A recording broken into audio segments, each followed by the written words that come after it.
தமிழ்நாட்டில் வேலைவாய்ப்பு மற்றும் பயிற்சி துறையின் கீழ் 132 அரசு தொழிற்பயிற்சி நிலையங்களில் 36,344 இருக்கைகளுடன் மற்றும் 277 தனியார் பயிற்சி நிலையங்கள் 26,388 இருக்கைகளுடன் செயல்பட்டு வருகின்றன.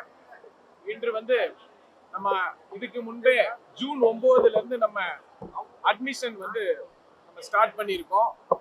அதுல இருந்து இப்போ அந்த அட்மிஷன் ஸ்டார்ட் ஆகி அந்த வகுப்பு ஸ்டார்ட் ஆகிற இன்னைக்கு நம்ம துவக்கி வச்சிருக்கோம். சென்னையில இருந்து இன்னைக்கு தமிழ்நாடு முழுவதும் நம்ம ஆரம்பிச்சு வச்சிருக்கோம். இன்னையில இருந்து கிளாஸஸ் ஸ்டார்ட் ஆகுதுங்க. ஐடி தற்கால பணியாளர்கள் ஜூனியர் ஆபீசர் தான் இருக்காங்க. 17 வருஷமா இருக்காங்க. ஆமா சார், கண்டிப்பா சார், கண்டிப்பா அவங்க கொடுத்திருக்காங்க சார், கோரிக்கைகள் கொடுத்திருக்காங்க, பல வருஷமா இருந்து வந்திருக்காங்க. இப்ப கொடுத்திருக்காங்க, அதை நான் என்னன்னு பரிசீலனை பண்ண சொல்லி அவங்களுக்கு என்னவோ நல்லது பண்ண சொல்லி.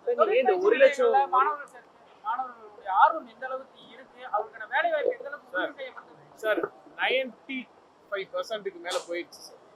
இன்னொன்னு அவங்களுடைய ஆர்வங்கள் ரொம்ப அதிகமா இருக்கு சார். இதுல நீங்க ஐடின்னு எடுத்துக்கிட்டோம்னா நிறைய டெக்னீஷியன்ஸ் வருவாங்க சார், ஏசி மெக்கானிக்ஸ், தென் அதுக்கப்புறம் இல்லாம அவங்களுக்கு உண்டான சேஃப்டி மெஷர்ஸ் என்னென்ன தேவையோ அது நிறைய உங்களுக்கு என்னென்ன முக்கியமான இது தேவையோ எல்லாமே இருக்காங்க சார் இதுல. ஆமா, அது இந்த ஆண்டுல இருந்து நம்ம கண்டிப்பா சார், கண்டிப்பா ஏஐல என்ன பண்ணிருக்கோம்னா சார், தொழிலில் 4.0 தரத்திலான அட்வான்ஸ்டு சிஎன்சி ரோபோட்டிக், தென் அதுக்கப்புறம் எலக்ட்ரிக்கல், அப்புறம் நவீன தொழில் பயிற்சிகள்ல என்னென்ன இப்போ இனி வரும் காலங்கள்ல என்னென்ன டெக்னாலஜி வைஸ் செய்யணுமோ அது எல்லாமே செய்யணும் சார். இந்த பட்ஜெட்லயுமே நீங்க பார்த்துருப்பீங்க, ஏஐலையும் நிறைய நம்ம முழுசா புதியதா நம்ம கொண்டு வரோம். அதுக்கான பயிற்சிகள் ஸ்டார்ட் பண்ணி இனி வரும் காலங்கள்ல ரொம்ப அட்வான்ஸ்டா எப்படி நம்ம ஐடிஐல கொண்டு போகணுமோ, ஸ்டூடெண்ட்ஸ்க்கு என்னென்ன சப்ஜெக்ட்ஸ் தேவைப்படுமோ, எது முக்கியமான அம்சங்களோட நம்ம பண்றோம். முதலமைச்சர் தலைமையில் ஒருங்கிணைப்பு ஒப்பந்தத்துல ஏற்கனவே 75% திமுக ஆட்சியில தொடங்கப்பட்ட திட்டங்களுக்கு தான் நீங்க ஸ்டிக்கர் ஒட்டிருக்கீங்க அப்படின்ட்டு முன்னாள் அமைச்சர் குற்றச்சாட்டு.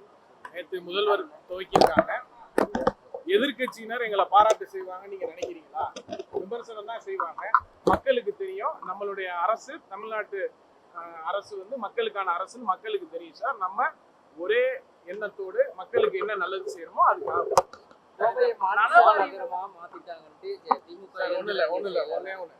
இன்னைக்கு நம்ம வந்திருக்கிறது ஐடி ரிலேட்டடா நம்மளுடைய கிளாஸஸ் ஸ்டார்ட் பண்ணி வைக்கிறதுக்காக வந்திருக்கோம்.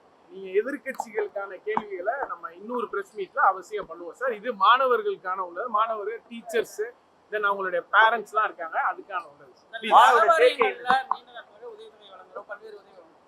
பல வருடங்களாக அந்த குறிப்பிட்ட தொகை மட்டும்தான் திருப்பியும் அடுத்த கொஸ்டினுக்கு போறீங்க. கண்டிப்பா சார், ஒண்ணு இல்ல சார், நம்ம பதவி எடுத்து மே 21ஆம் தேதி நம்ம பதவி எடுத்திருக்கோம் சார். நான் அமைச்சரா பதவி எடுத்திருக்கேன். நலவாரியங்கள் 20க்கும் மேற்பட்ட நலவாரியங்கள் நம்மளுடைய துறையில இருக்கு சார். பல்வேறு கிட்டத்தட்ட ஒரு 50 வருஷமா அவங்களுடைய கோரிக்கைகள் நிறைய இருக்கு சார். படிப்படியா எங்களால முடிஞ்சதை நாங்க செஞ்சுக்கிட்டு தான் சார் வரோம். அரசு ரீதியா நம்ம செஞ்சுக்கிட்டு வரோம். இன்னும் அவங்களுக்கு ஸ்பெசிபிக்கா கேட்கிற அனைத்து வேண்டுகோளையும் நம்ம செய்யறதுக்கு எல்லா முயற்சியும் எடுக்கிறோம். நேற்று பத்திரிகையாளருக்கு அனுமதி இல்ல, நான் சொல்லிட்டேன், உங்களுக்கு சொல்லிட்டேன். இது ஐடிஐ ரிலேட்டட் விஷயம்னா ஐடிஐ மட்டும் பேசுவோம். என்னுடைய துறை சார்ந்த விஷயத்தை நீங்க கேளுங்க, நான் பதில் சொல்றேன் சார். பட்ஜெட்ல சார் நம்ம டிபார்ட்மெண்ட்ல பட்ஜெட்ல கிட்டத்தட்ட 5-6 அம்சங்களுக்கு மேற்பட்ட நிறைய திட்டங்கள் நம்ம கொண்டு வந்திருக்கோம். மெயினா ஐடிஐ ஸ்டூடெண்ட்ஸ்க்கு ஏஐ ரிலேட்டட் விஷயங்களும் கொண்டு வந்திருக்கோம் சார்.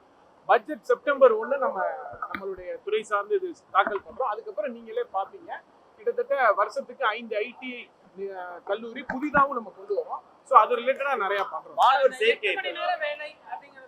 மாணவர் சேர்க்கை தான் சார் ஜூன் 9ல இருந்து ஸ்டார்ட் ஆகி கிட்டத்தட்ட இப்ப வரைக்கும் 84% மேல அட்மிஷன் ஆகி போயிட்டு இருக்கு சார். இப்போ நம்ம இன்னும் இந்த மந்த் ஆகஸ்ட் 31ல இருந்து 31 வரைக்குமே அட்மிஷன்ஸ் போய்கிட்டு இருக்கு சார். இப்போ நம்ம ஸ்டார்ட் பண்ணி வச்சுட்டோம். அதுக்கான வேலைகள் 8 மணி நேர வேலை தான் அப்படிங்கிறது திருப்பியும் அடுத்த ஏன்னா பல்வேறு நிறுவனங்கள் 12 மணி நேரம் நான் தான் உங்ககிட்ட சொல்லிட்டேன். நான் தான் உங்ககிட்ட நீங்க ஃபர்ஸ்ட் கேட்டது வாரியங்கள் சம்பந்தமா கேட்டீங்க, அதுக்கு பதில் சொல்லிட்டேன்.